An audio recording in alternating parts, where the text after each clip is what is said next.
Hey everyone, it's Blake with another video, and today I want to show you how there a couple ways to speed up old or slow devices. This may not work for everyone. This only works on Androids, for what I know, at least for the ones I'm mentioning in this video. So with that said, let's get on to the point. So first, you're going to want to clear your cache partition. And it's not like just going through your apps and clearing the cache, which does work better in some situations. But if you just want to quickly clear the cache, all you have to do on the Galaxy S3, I'm going to be showing you for all on the S3. I can't really show it in my hand. You have to hold the power button, volume up button, and home button. Once you've done so, you'll see a blue on the top left, but that didn't show for me. I didn't do it correctly, did I? No, I did not. No problem. Okay, let's try this again.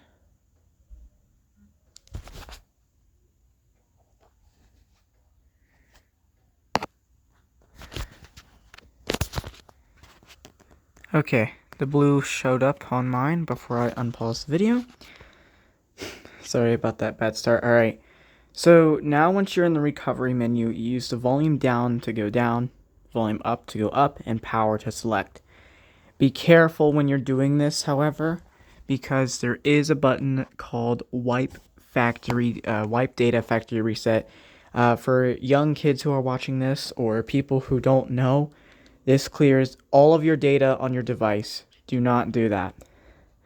Apply update from external storage is if you want to upgrade your Android and you have a ROM on an SD card, which I do not, and I do not have an SD card in here.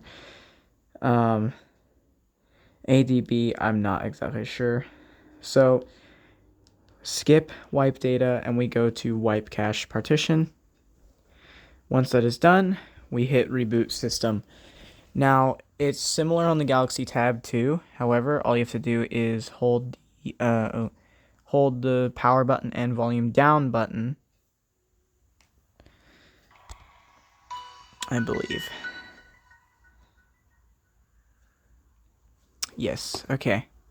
So it's a lot like the Galaxy S3.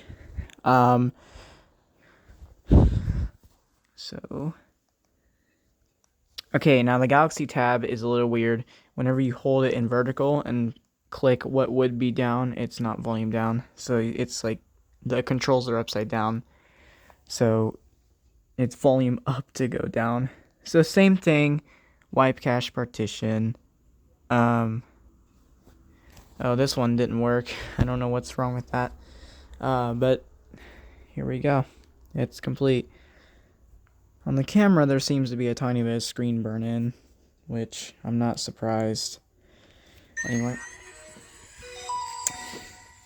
The Amazon Kindle Fire is also the same thing. Power button and volume down buttons. And the recovery menu, very much the same. And I'm going to go ahead and do this now. Now the LG Tribute I have not tried. So volume button up and power button.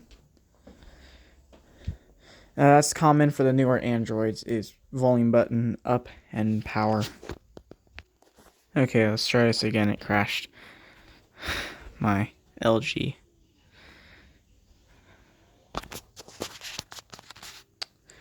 I've never really tested the LG phones before, so sorry if I'm a little slow on this. Okay, so yes, it is volume down power. So yeah, same thing. Wipe cache. Wipe cache. Okay, yep.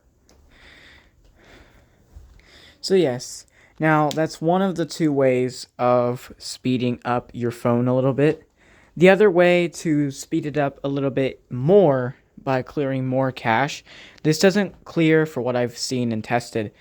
It does not clear all of your cache. It only clears the cache that is severely slowing down the phone. Um, oops. Cache, or cache as other people call it, this is what apps use to open faster. They open faster after collecting data on what to show you, what to put on the UI, etc. I'll get into that in a different video that I may never make because I have school and whatnot. But there we go. And I can tell it worked because usually whenever it reboots, I have to wait for it to load system apps and stuff. It'll say optimizing apps, something of something. Okay. And now the third one, before we start getting into developer options for the fourth one. 3, delete unused apps. I know this is kind of hard for people to do, but putting your apps on an SD card won't help either. It will free them up off the hard drive, but your phone's just going to have to load that SD card, and it's not fun. In fact, I have a 512 gigabyte SD card on this phone, and I started loading stuff on it, and it actually slowed my phone down a little bit more because it has to let the SD card write. But if you don't have, if you don't use a lot of apps or videos and photos you don't care about, then delete them. If you do have an external hard drive or maybe an SD card that you're not going to keep in the phone, you can use a file manager app. I'd recommend using File Manager Plus. Okay, I don't know what's happening there. I'd recommend using File Manager Plus, which is what I use to transfer a lot of stuff to that 512. Now, I'm going to power this one on real quick. I'll be right back with you. Yeah, this device I forgot to mention. It's an older Fire. I don't even think it worked. I don't even think it went into recovery mode. Oh, whatever. Now, enough with recovery mode and all that stuff. Now we need to go into developer settings. This is the same for a lot of devices. For Kindles, you'll see a little setting bar, and then you'll need to click on, oh wait, it's back up here.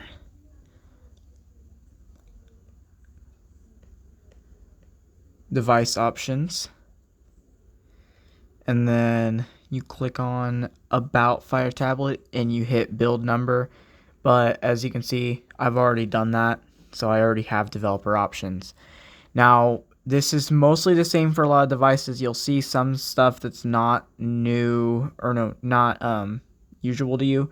That's fine. That's because this is a new version of Android. It's Android 9. I shouldn't really say new. Right. Don't mess with it. If this is an option, do not mess with that. Right. Animation duration scale. All 3 of these, turn all of them off. The animations, it requires a processor to kind of show them and display them, and it slows the processor down a little bit. But if you disable the animations, you don't have to wait for the animation to come up or pop up on your screen. So it makes it feel a lot faster, and in some cases it actually makes devices, especially these devices, faster. Now it's the same on a lot of these phones, on a lot of them. Developer options, you go to your system, about system, or about phone, whatever phone you have, tablet, you go to the settings, about device, click on the build number a whole crap ton of times, and you're good. Then you go to developer, look for window and other stuff, animation scale, turn all of those off. Now, something I will say, however, is I'm not sure if it'll work for everybody, because I know for sure that it doesn't. For this device, it does. But a couple of my friends who are running a new Android of this, they don't have that option. So my guess is that they have some kind of custom ROM or something. I don't know. But yeah, I hope this video helps some of you guys speed up old devices you have, or even if you have a new device, that can be sped up as well, if need be. But I thought I would just make this video for those who want to speed up their devices in just a short amount of time.